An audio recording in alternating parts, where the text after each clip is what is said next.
Neyla'nın halkaydıma aytıp berayeli. Şair tilimine.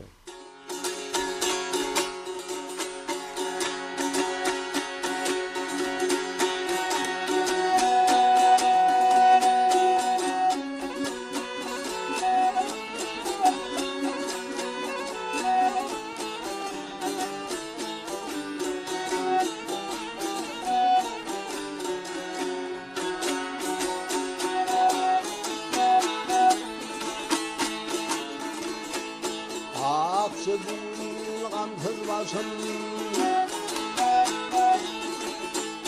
aksı bulgamsız başım, ey gamhana bulmuşum.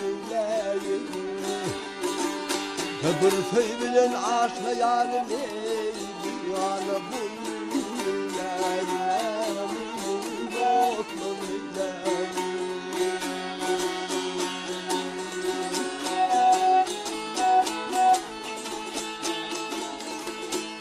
Kalhadın ağdım bali, etti ayranık şemali.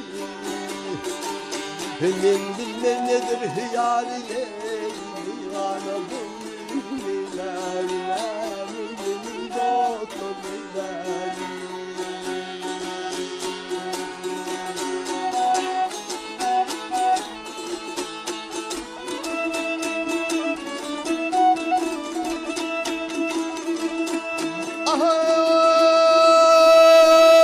Oturmadığımdan başıma vurdu nasıl be, yar yolunda gözde yaşım romanım olur neyleyim ey.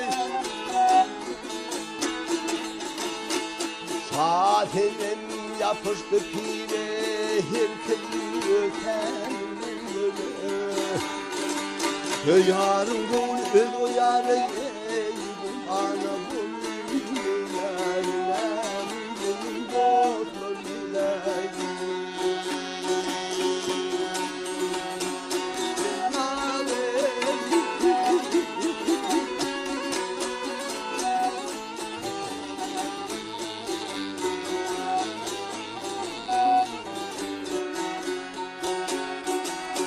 yarın gün öz o yarı ey, bana bulur neyleyim, dostum neyleyim.